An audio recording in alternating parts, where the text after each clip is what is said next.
নমস্কাৰ, মোৰ নাম শ্ৰী দেৱশ্ৰী তামুলী। হয়, তুমি চিত্ৰশিল্পীৰ লগত কেতিয়াবা জড়িত হৈ আছা?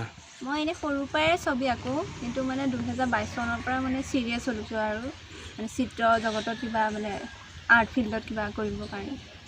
তুমি চিত্ৰশিল্পীৰ জগতত যেতিয়া প্ৰথম ভৰি দিছা, তোমাক প্ৰেৰণা বা সাহস হিচাপে কোনে বেছি ছাপোৰ্ট কৰিছে? মায়ে দিছিলে আৰু মানে ইমান কোনো ছাপোৰ্ট পোৱা নাছিলে। মানে আৰ্ট ফিল্ডত মানে আপোনাৰ নাই বুলি ভাবে, স্ক'প নাই বুলি ভাবে, সেইটো কাৰণে ইমান এটা নকৰে আৰু এতিয়া চাওঁ আৰু কৰি। এতিয়া ভৱিষ্যত পৰিকল্পনা কিবা লৈছা নেকি?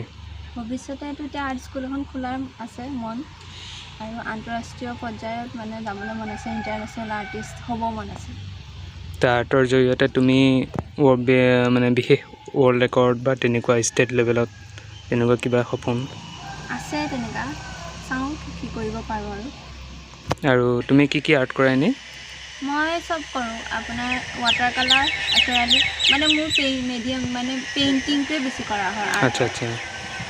হয়, এবাৰ তুমি পোনপ্ৰথমবাৰৰ বাবে তুমি গামোচাত এখন চিত্ৰ অংকন কৰিছা, কি ক'বা?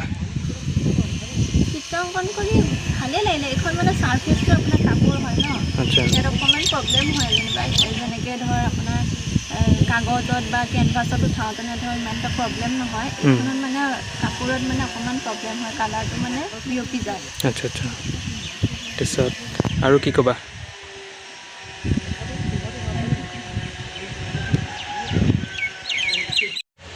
বহুত দিনৰ পৰাতো মই ছবি আঁকি আছিলোঁ। 2022 চনৰ পৰাই মই ছ'চিয়েল মিডিয়াত দি আছিলোঁ। তাৰপিছতে মানে আমাৰ তেজপুৰৰ যুৱ চিত্ৰশিল্পী জোনাক পলয়, তেখেতে দেখিলে আৰু দেখি পেলাই আপোনাৰ মোক মানে উৎসাহ দিলে আৰু আঁকিবলৈ দিলে। তাৰপিছত তেখেতে মানে এইবছৰ 6 তাৰিখে পাতিছিলে আপোনাৰ হিলিবিলিত অনুষ্ঠান এটা পাতিছিলে। তাতে মানে মোক best aspiring artist of the year মানে এৱাৰ্ডটো মানে দিলে তেখেতে। তো জোনাক পলয়লৈ তুমি কি ক'ব বিচাৰা? তেওঁলৈ বহুত ধন্যবাদ। আৰু তাৰমানে কোনেও ছাপোৰ্ট নকৰাৰ সময়ত তেওঁ প্ৰথমতে কৰিলে ন।